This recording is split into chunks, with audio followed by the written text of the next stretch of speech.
একটা বিষয় নিয়ে আজকে আলোচনা করতে চাই।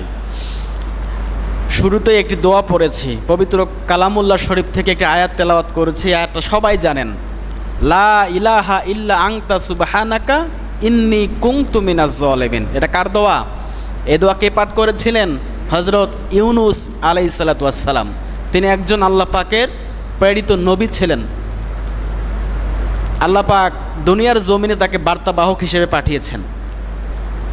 বর্তমান ইরাকে মুসিল নামক একটা শহরে, একটা অঞ্চলে, নিনেওয়াহ যে শহরটার নাম বলা হয় ওই সময়, ওইখানে নবী ইউনুস আলাইহিস সালাতু ওয়াস সালামকে আল্লাহ পাক রব্বুল আলামিন প্রেরণ করলেন, পাঠালেন, যাও জাতিকে সচেতন করো, কালিমার দাওয়াত দাও।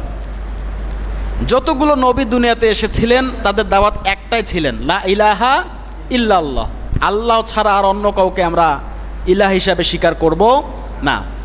সমস্ত নবী রাসূলের দাওয়াত কি একটাই না? আল্লাহ ছাড়া আর কোনো মাবুদ আছে? ইবাদত পাওয়ার যোগ্য আর কোনো কেউ আছে? কেউ নাই।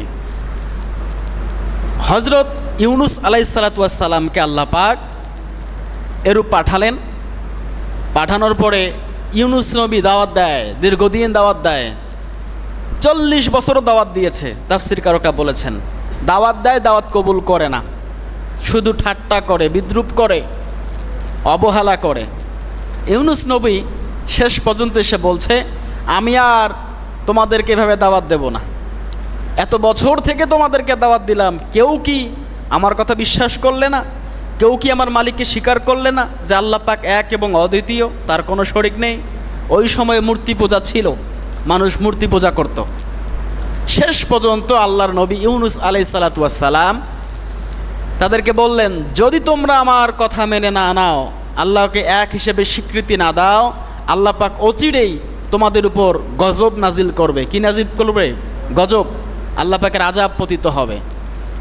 অনেকেই বলছে যান, গজব নাজিল তো হবে না। গজব নাজিল হবে না, কারণ ইতিপূর্বে অনেক দিন থেকেই ইউনুস আলাইহিস সালাতু ওয়াস সালাম গজবের কথা বলেছেন, কিন্তু আল্লাহ পাক সময় নির্ধারণ করে দেয় নাই।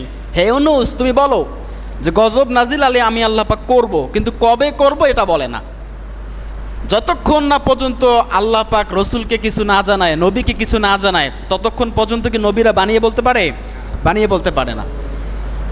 অনেক দিন এভাবে তাদেরকে সতর্ক করার পরেও তারা সতর্ক হচ্ছিল না। শেষ পর্যন্ত আল্লাহ নবী ইউনুস আলাইহিস সালাতু ওয়াস সালাম বলছেন, ইবনে কাসিরের মধ্যে পড়েছি, 3 দিন সময় দিয়েছেন, 3 দিনের ভিতরে তোমাদের উপর আযাব নেমে আসবে।